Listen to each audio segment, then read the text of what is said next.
تخيل راسك واحد النهار نايض في حي شعبي في لندن، كتخطط لأكبر عملية سطو في تاريخ بريطانيا. ماشي غير هادشي، سرقتي 53 مليون باوند وهربتي لبلادك. الحكومة البريطانية كاملة ما قدرش تجيبك. يعني ماشي قصة خيالية د فيلم نتفليكس، هذه قصة حقيقية ديال إبراهيم لي موراي، المغربي اللي خلى لندن كاملة تحط الصباط. هاد السيد اللي دار فيلم في الواقع. اليوم انا عاود لكم القصة من زنقة لندن حتى لسنة الرباط.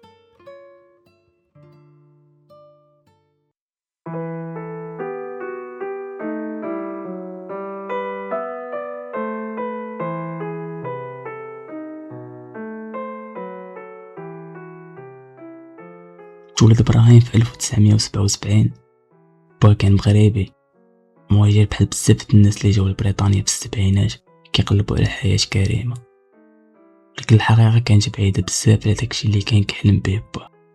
اللي كبر في الشرق لندن، واحد الحي اللي كان كيعاني من الحقرة ومن نظرة المجتمع البريطاني المترفع. إبراهيم كان طفل ذكي، لكن عينيه كانوا كيجمعوا الغضب. كان كيشوف با الراجل اللي كان كيبان ليه بطل كيتدلل قدام خدمته باش يوفر ليهم غير القوت اليومي. في ديك اللحظة اللي ما تعلمش بلي الصبر مفتاح الفرج، بل تعلم درس آخر.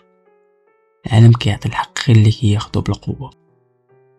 الطفل اللي كان كيبان هادئ كان في الحقيقة كيسجل كل لحظة ظلم وكل لحظة حقرة وكيخبيها في قلبه.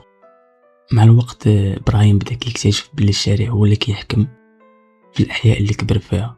القانون ما كيوصل غير الصحيح. إبراهيم ما كانش باغي يكون خروف في وسط الغابة، بدا كيدخل في مضاربات، ماشي حيت هو باغي المشاكل، لكن حيت هو باغي يثبت لراسو للناس اللي حاكرينو بلي إبراهيم ماشي هو الشخص اللي كيتعداو عليه. تعلم كيفاش يراقب الناس، تعلم بلي اي واحد مهما كان قوي ديما عنده نقطة ضعف. الذكاء الجنائي اللي خدام من الزنقة هو اللي يخليه من بعد يخطط لأكبر سرقة في بريطانيا. في هاد المرحلة اللي كان كيدوز وقتو في القاعات ديال الملاكمة القديمة، كيدرب بالخردة، كيضرب في الساكات، وكينمي ديك القوة الجسمانية اللي غادي تولي هي الماركة المسجلة ديالو. القتال المختلط كان هو المكان اللي لقى فيه راسو، مش حيت هو رياضي، ولكن حيت الحلبة كانت هي البلاصة الوحيدة اللي كيشوف فيها العدل. تخلاه بقوة وعنف. كان كيعيش حياة ديال الرياضي محترف، ولكن في عقله كان ديما كيشوف الحلبة غير تمرين. كان كيقول لصحابو بلي الرياضة كتعطيك الشهرة، ولكن ما كتعطيكش القوة باش تحكم العالم. رغم الشهرة اللي بدا كياخد في لندن كمقاتل اللي كان كيحس بالفراغ، الفلوس اللي كان كيربح من الماتشات كانت غير فتات مقارنة بالشي اللي كان كيشوفو في لندن. كان كيشوف الناس اللي عندهم الملاير، اللي كيعيشوا في القصور واللي كيدوزو عليه بالسيارات الفارهة. بدا كيربط بين القوة الجسدية وبين العقل اللي كيخطط. في هاد المرحلة إبراهيم كيدخل لعالم الجريمة المنظمة بشكل فعلي. مبقاش مقاتل كيتسنى الحكم يرفع ليه الضوء ولا كيرتب الصفقات. كان كيدير اجتماعات سرية في ملاهي ليلية، كيتلاقى مع مجرمين محترفين وكيدرس الطريقة باش يسرقوا الفلوس. الطفل اللي كان كيشوف الحقيرة، المراهق اللي ولا وحش في الحلبة، والراجل اللي بدا كيخطط لضربة العمر، هادو كاملين كانوا كيتجمعوا في شخص واحد اللي هو إبراهيم. إبراهيم ما كانش كيقلب على بركاج الزنقة، كان كيقلب على ضربة القرن. الصارخ التخطيط شهور كان كيخدم بعقلية الملاكم، كيدرس الخصم ديالو، كيعرف نقاط الضعف ديالو، تما كيضربو الضربة الصحيحة. خونا إبراهيم قرر بلي غيضرب أكبر حصن نقل الأموال في بريطانيا. المراقبة كانت مريضة، والفريق ديالو كانوا كيسجلوا كل ثانية. وقتاش كيتبدل الحراس، شحال الوقت كيستغرق الشيفور باش يحل الباب، وفين كاينين الكاميرات. إبراهيم كان عارف بلي المستحيل هو انك تدخل بالقوة. الحل الوحيد اللي كان هو العنصر البشري. قرر يضرب القلب ديال الشركة، موديل المستودع كولين ديكسون. وصلنا لفبراير 2006. بزي الشرطة وقف إبراهيم والفريق ديالو السيارة ديال كولين ديكسون في الطريق. بدم بارد هددوه بالسلاح وخطفوه. في نفس اللحظة كانت الفرقة الثانية من الشياطين ديال إبراهيم كيتهجم على دار كولين وقتلت مرتو وولادو رهائن. إبراهيم كان واقف في غرفة القيادة كيعطي الأوامر. الرهائن في الدار كانوا هما الضمانة الوحيدة. اتصل بكولين قال لي جملة واحدة: إلا بغيتي عائلتك تعيش حل الباب. كيسميوها في السينما اللحظة المصيرية. كولين ديكسون كان بين العافية، الأمانة ديال الخدمة والحياة أغلى ما عنده. وراكم عارفين شنو غيختار؟ اختار العائلة ديالو تعيش. مع تفتح الباب دخل الفريق بالأقنعة ومعدات عسكرية. 14 موظف من المستودع لقاو راسهم وجها لوجه مع وحوش مدجنين بالسلاح. إبراهيم كان كيعطي الأوامر، تحد ما يتحرك، تحد ما يتنفس. العملية دازت في الصمت مريب. كانوا عارفين بالضبط فين كاينين الخزانات الكبيرة. كانوا كيزتو الفلوس ببرودة أعصاب كأنهم كيزتو الخضرة. 53 مليون باوند، وزن ثقيل، مساحة كبيرة وتوتر عالي. في هذا الوقت إبراهيم كان كيحس بالنشوة الانتصار. كان كيشوف الفلوس اللي كدوز بين يديه كأنها تعويض على السنين الحكرة اللي عاشها في لندن.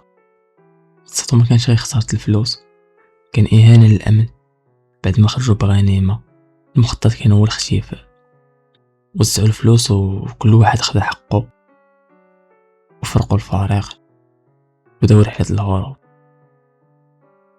إبراهيم كان هو العقل المدبر. كان عارف بلي بريطانيا غتولي ضيقة عليه. في هاد اللحظة المغرب كان هو الوجهة الوحيدة. صايب باسبور مزور وخرج من المطار بدم بارد اللي خلاته يدوخ المخابرات في الطيارة. إبراهيم كان كيشوف الشرجم، كيشوف لندن اللي الصغار فيها كيرجع للور. كان كيدور في راسو سؤال واحد: واش فعلا نجحت؟ ما كانش عارف بلي هاد النجاح كان هو بداية السقوط ديالو، وان المغرب اللي هرب ليه غيكون هو السجن ديالو الابدي. وصل إبراهيم للمغرب، دخل بوجه مرتاح بحال شي سائح. استقر في فيلا بحي السويسي في الرباط. لهاد اللحظة إبراهيم كان كيظن بلي وصل للبر الأمان. كان كيعيش حياة الملوك، فيلا شاسعة، سيارات آخر مكان، وعلاقات مع ناس نافذين. كان كيمشي لأرقى المطاعم والملاهي بالرباط بحال كيقول لبريطانيا أنا هنا، ممكن اللي يقدر يقيسني. فهاد اللحظة كان إبراهيم كيعيش وهم الحصانة.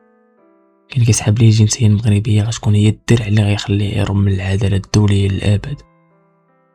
كان كيشوف راسو بطل مغربي قدر يغلب البريطانيين في قاع دارو. يونيو 2006 الجو في الرباط كان عادي، ولكن في حي السويسي كانت القوات الأمنية المغربية كتحرك في صمت. إبراهيم ما كانش عارف بلي المخابرات البريطانية كانت كتقلب عليه ليل ونهار، وأن الخناق بدا كيضيق. واحد النهار كان خارج مع صحابو في ميرامول، وفي لحظة خاطفة دخلوا عليهم. إبراهيم حاول يهرب ولكن ما قدش. ما كانش موجود راسو لهاد اللحظة، السلاح، الغواش، الوحش اللي كان كيرعب الخصوم في الحلبة لقى راسو غير واحد مجرم مطلوب للعدالة. التناقض في هاد اللحظة كان صعيب. من الفيلا في السويسي للفارغوني كانت النهاية ديال الأسطورة المغربي كرجل حر. بدات المعركة القانونية. بريطانيا صيفطت الطلبات باش تسلموا، ولكن المغرب ما بغاش. المغربي لا يسلم، ولكن المغرب ما كانش غادي يخليه يطالق. بدات المحاكمة في المحاكم المغربية. إبراهيم لقى راسو في وضعية ما كانش مخطط لها. محاكمة بقضية السطو الدولي، المخدرات وتبييض الأموال. القضاة المغاربة ما كانوش كيشوفوا فيه بطل، كانوا كيشوفوا فيه مجرم خطير هدد سمعة المغرب دوليا. في الاول حكموا عليه ب10 سنين، ولكن من بعد محاولة هروب فاشلة ضربوه ب25 عام. اليوم القصة ديال ابراهيم كباقي القصص الجانب المظلم هي قصة ديال بنادم اللي كان عنده ذكاء، قوة وطموح، ولكن اختار الطريق الغلط. النهاية ديالو ماشي هي السجن فقط، النهاية ديالو هي النسيان. القصة ديال الهروب من القانون ممكن، ولكن الهروب من العواقب مستحيل.